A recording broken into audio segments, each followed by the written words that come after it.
പഹൽഗാം ഭീകരാക്രമണവുമായി ബന്ധപ്പെട്ടിട്ട് ഇപ്പം ഏറ്റവും ലേറ്റസ്റ്റ് ആയിട്ടൊരു വാർത്ത വന്നിട്ടുണ്ട് എന്നുള്ളതാണ് നമുക്കറിയാമല്ലോ.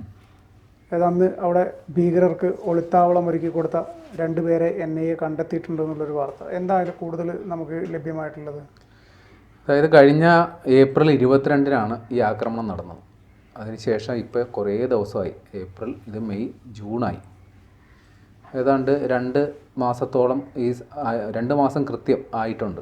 ഏപ്രിൽ 22 നോക്കുമ്പോൾ ഇപ്പോൾ ഇതിനോടകം തന്നെ വലിയ രാഷ്ട്രീയ കോലാഹലവും ആശങ്കയും ഉണ്ടായിരുന്നു സംബന്ധിച്ച്. കാര്യം ഈ ഭീകരാക്രമണം നടന്നു. ഈ ഭീകരാക്രമണം നടത്തിയ ഭീകരർ എവിടെ എന്ന് നമുക്കിപ്പോഴും അജ്ഞാതമാണ്.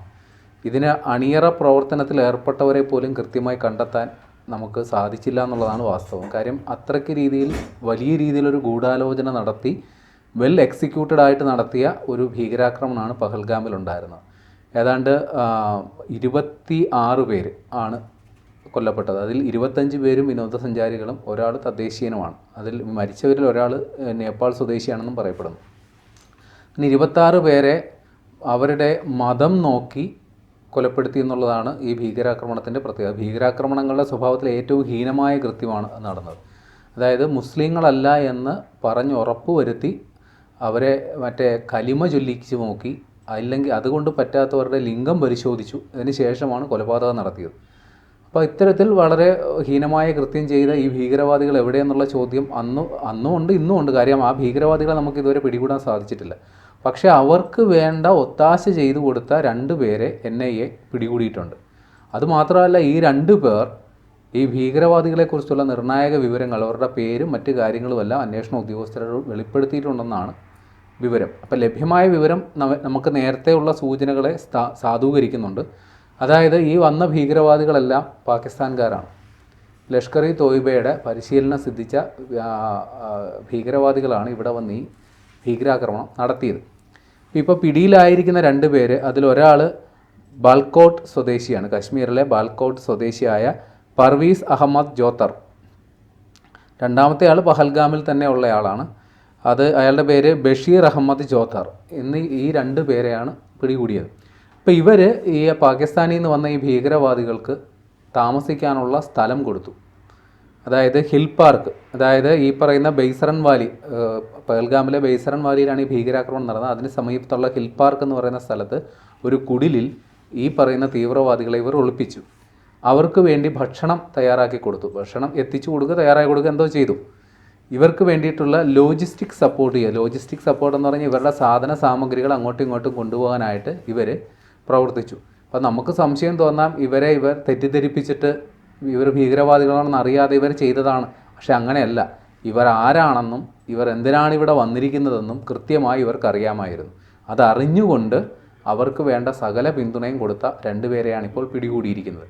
നമുക്കറിയാവുന്ന പോലെ ഈ ഒരു സംഭവത്തിന് ശേഷമാണ് ഇന്ത്യ-പാകിസ്ഥാൻ സംഘർഷം, അല്ലെങ്കിൽ ആ ഒരു ബന്ധത്തിൽ ഇത്ര വലിയൊരു വിടവുണ്ടാകി, ഇത്ര വലിയ ഒരു യുദ്ധസമാനമായ യുദ്ധം തന്നെയാണ് സാഹചര്യം ഉണ്ടാവുകയും ചെയ്തത്. ഓപ്പറേഷൻ സിന്ധു പോലുള്ള. ഈ അവർക്ക് അവിടെ താമസിക്കാനുള്ള സൗകര്യമൊക്കെ ചെയ്തു കൊടുത്തത് കാശ്മീരിയാണോ? അതെ, ഇത് അവിടുത്തെ തദ്ദേശവാസികളാണ്. നമ്മുടെ കാശ്മീർ, ഇന്ത്യൻ അധീനതയിലുള്ള കാശ്മീരിലെ ഈ പറയുന്ന ബാൽക്കോട്ട് എന്ന് പറയുന്ന സ്ഥലത്ത് ഉള്ള ആളാണ് ഈ ഒരാൾ. രണ്ടാമത്തെ ആൾ പഹൽഗാം സ്വദേശിയാണ്, തദ്ദേശവാസിയാണ്. ഈ കൃത്യം നിർവഹിച്ചവരാണ് പാകിസ്ഥാനിൽ നിന്ന് വന്നവർ. ഇവർ താമസിക്കാൻ സ്ഥലം കൊടുത്ത് അവർക്ക് അറിയായിരുന്നു ഇവർ വന്നത് എന്തിനാണ്? അതെ, ഇവർക്കറിയാം. അവർ ഈ പിടിയിലായ 2 പേർക്കും ഈ ഗൂഢാലോചനയിൽ പങ്കുണ്ട്. കാര്യം ഈ വന്നിരിക്കുന്നത് ഭീകരവാദികളാണെന്നും അവർ വന്നിരിക്കുന്ന ഉദ്ദേശം ഇവിടെ ഭീകരകൃത്യം ചെയ്യാനാണെന്നും ഇവർ വലിയ രീതിയിൽ ആക്രമണങ്ങൾക്ക് പദ്ധതി ഇടുന്നുണ്ട് എന്നുള്ളത് ഇവർക്ക് കൃത്യമായി അറിയാമായിരുന്നു. ഇവിടെ ഏറ്റവും പ്രധാനപ്പെട്ട ഒരു കാര്യം, പഹൽഗാം ഭീകരാക്രമണം നടന്ന സമയത്ത് രാജ്യമൊട്ടുക്കും പ്രതിഷേധം ഉണ്ടായി. അതെ, അതിൽ കാശ്മീരിലെ തദ്ദേശവാസികളുടെ പ്രതിഷേധം എടുത്തു പറയേണ്ട ഒരു കാര്യമാണ്. അവിടെ പലപ്പോഴും അങ്ങനെ വലിയ പ്രതിഷേധങ്ങൾ ഉണ്ടാകും. അതിന് കൃത്യമായ കാരണമുണ്ട്. കാര്യം കാശ്മീരിനെ കുറിച്ച് നമ്മൾ കണ്ടതും കേട്ടതുമായ ഒരു ചിത്രം, അവിടെ ഭീകരവാദികൾ അഴിഞ്ഞാടുന്നു. അപ്പോൾ അവരെ നിയന്ത്രിച്ച് നിർത്താൻ സൈന്യം വലിയ രീതിയിൽ അവിടെ പ്രതിരോധം സൃഷ്ടിക്കുന്നു. അപ്പോൾ സാധാരണക്കാരായ ആൾക്കാർക്ക് അവിടെ ജീവിതം വളരെ ബുദ്ധിമുട്ടായ ഒരു സാഹചര്യമുണ്ട്. കാര്യം ഈ പോലീസിൻ്റെയും പട്ടാളത്തിൻ്റെയും സെക്യൂരിറ്റി ബാരിയേഴ്സ് ഒക്കെ മറികടന്ന്, അല്ലെങ്കിൽ അവരുടെ സെക്യൂരിറ്റി സംവിധാനങ്ങളൊക്കെ മറികടന്ന് വേണം ഈ സാധാരണക്കാർക്ക് അവിടെ നിത്യവൃത്തിക്ക് പോലും പോകാൻ. അതുകൊണ്ട് തന്നെ അവിടെ ഇത്രയും വലിയൊരു സുരക്ഷാ സന്നാഹങ്ങളൊക്കെ ഉള്ളതുകൊണ്ട് തന്നെ അവിടെ ഈ വിനോദസഞ്ചാരികളും വളരെ കുറവായിരുന്നു. അതൊരു വിനോദസഞ്ചാര കേന്ദ്രമായിരുന്നിട്ട് പോലും വിനോദസഞ്ചാരികൾ ഒരു സേഫ് ഡെസ്റ്റിനേഷനായിട്ട് കാശ്മീരിനെ കരുതിയിരുന്നില്ല. പക്ഷേ ആ സാഹചര്യം മാറി. ഏതാണ്ട് 10-12 വർഷമായിട്ട് കാശ്മീരിനെ കുറിച്ച് ആ ഒരു ചിത്രമേ അല്ല ഇവിടെ ഉള്ളത്.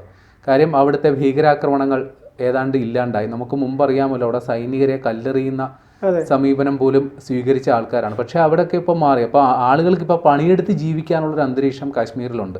പണ്ട് ഈ ഭീകരവാദി സംഘടനകളുടെ കൂടി അവർ തരുന്ന നക്കാപ്പിച്ചയും അടിച്ച് ഇന്ത്യക്കെതിരെ പ്രവർത്തിക്കുക എന്നുള്ള ഒരു സംഗതിയായിരുന്നു കാശ്മീരിൽ നടന്നുകൊണ്ടിരുന്നത്. എന്നാൽ അതൊക്കെ മാറി. ഇപ്പോൾ അവിടെ ധാരാളം വിനോദസഞ്ചാരികൾ വരുന്നു. അപ്പോൾ അവിടെയുള്ള ആൾക്കാർ കുറേ കൂടി വികസനം കാണും. സർക്കാർ മുൻകൈയെടുത്ത് നിരവധി പദ്ധതികൾ അവിടെ നടപ്പിലാക്കുന്നു. നിരവധി വിനോദസഞ്ചാരികൾ വരുന്നതുകൊണ്ട് തന്നെ അവരുടെ ഉപജീവനം കുറേ കൂടി മെച്ചപ്പെട്ടതാകും. മികച്ച അടിസ്ഥാന സൗകര്യങ്ങൾ അവരുടെ ജീവിതത്തിന് കിട്ടുന്നു.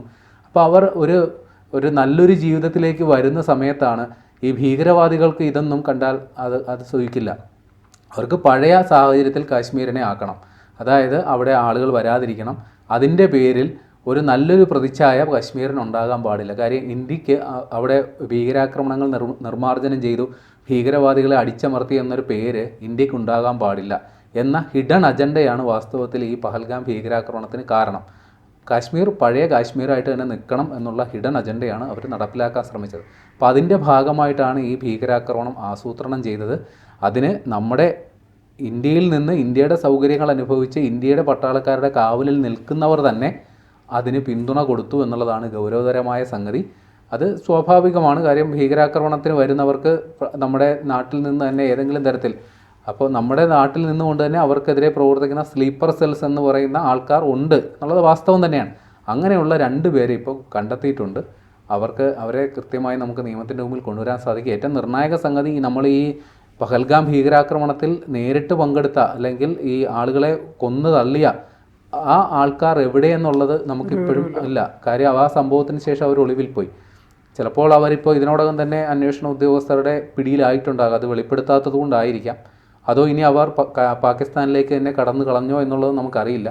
ഏതായാലും അവരെ സംബന്ധിച്ചുള്ള നിർണായക വിവരങ്ങൾ ഈ പിടിയിലായ 2 പേർ നൽകിയിട്ടുണ്ടെന്ന് അവർ പറയുന്നു.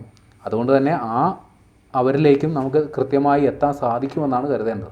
ഈ ആക്രമണം ഉണ്ടായതിന് ശേഷം അവിടുത്തെ തദ്ദേശീയരുടെ ഇടപെടലിനെ കുറിച്ചൊക്കെ വലിയ മതിപ്പ് ഉണ്ടായിട്ടുണ്ടായിരുന്നു.